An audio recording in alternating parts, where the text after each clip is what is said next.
We should break down knowledge silos. We have to, get editors to understand how AI tools are being used. We have to prioritize conversations that reflect local values and newsroom dynamics. Ethical AI isn't about compliance, it's about collaboration, it's about continuous learning. It's about learning to enhance various aspects of journalism. It's about going back to the drawing board and actually setting up our code of conduct so that it's much stronger, it has more depth to it. Because right now, I think that's also an issue that we're struggling with. And AI won't fix that. But what AI can do is that if we then strengthen those kind of professional and ethical standards, we can use AI more effectively. It's a tool. Just keep reminding yourself that it's a tool, okay? So how does a newsroom's journey start with AI?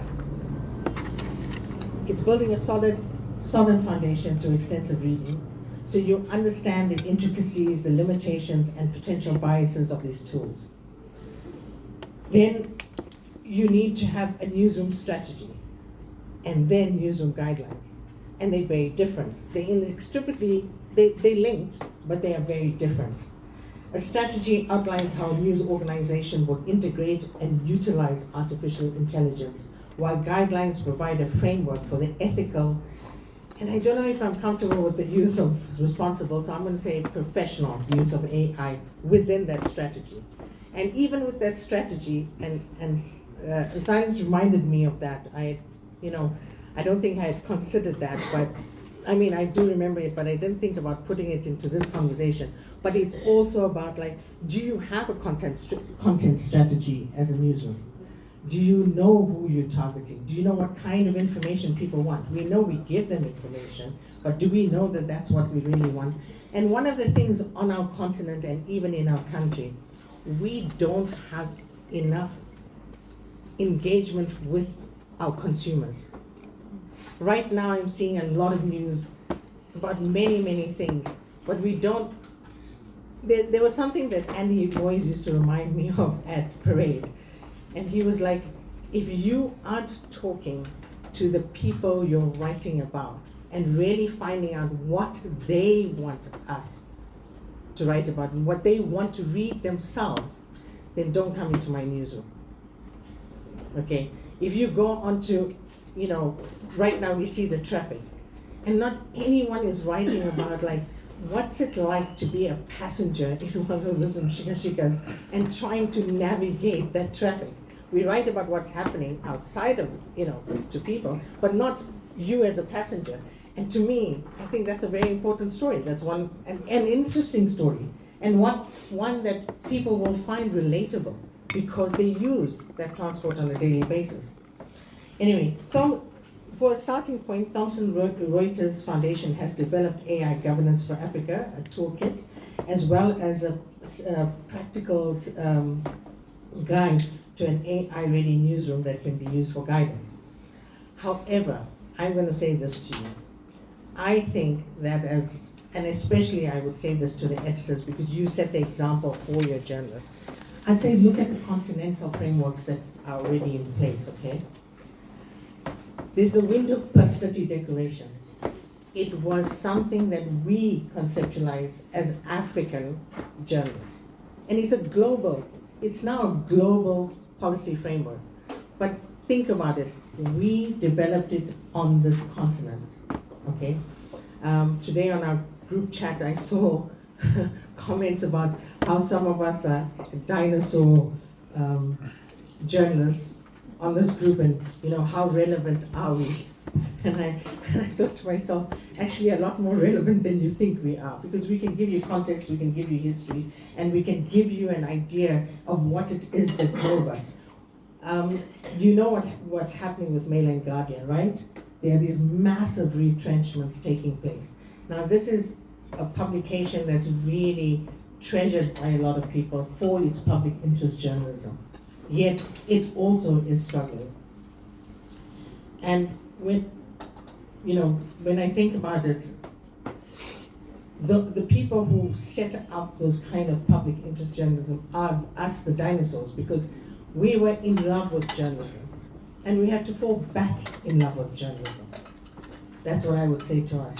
And if we do fall in love with journalism and use these AI tools because of our love for journalism, I think that we will use it much more impactfully.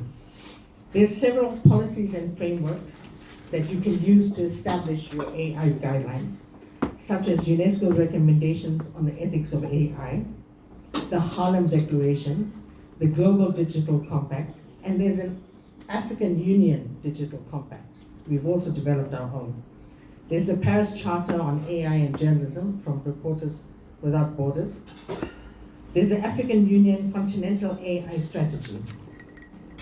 And in fact, if I had to give advice, I would say to the ministry, we have our own frameworks on this continent that we can utilize. And they provide much more depth to the national media policy than is there. At recent gatherings on the continent, there's been a great deal of focus on Ubuntu-inspired approach in the development of AI guidelines. And the reason I emphasize this is because we are going to give humanity to AI, which has, it is like a robot. So we are going to provide that humane context to the way it is used. We need to create spaces where Ubuntu, the Windhoek legacy, the continental frameworks, and technological innovation converge in the development of an Africa-rooted ethical framework for journalism in the age of AI and emerging technologies.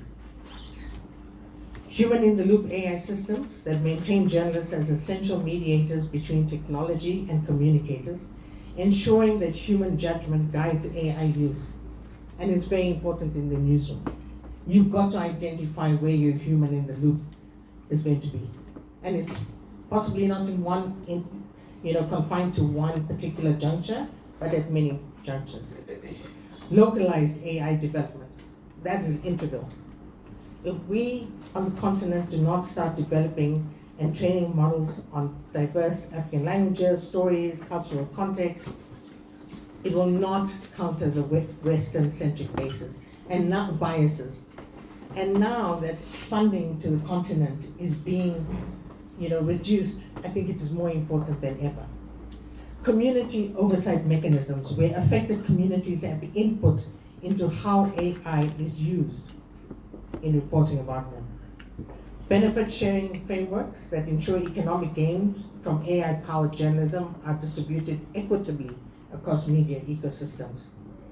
Transparent AI attribution, which clearly communicates to audiences when and how AI is used in content creation or in any other aspect, because it respects the audience's right to know. Restorative approaches to addressing the harms that are caused by AI systems, focus on repairing community-audience relationships rather than just merely technical fixes. So, let's bring together editors, journalists, technologists, and thinkers to rethink what journalism is, what it needs to be, and then we can talk about AI.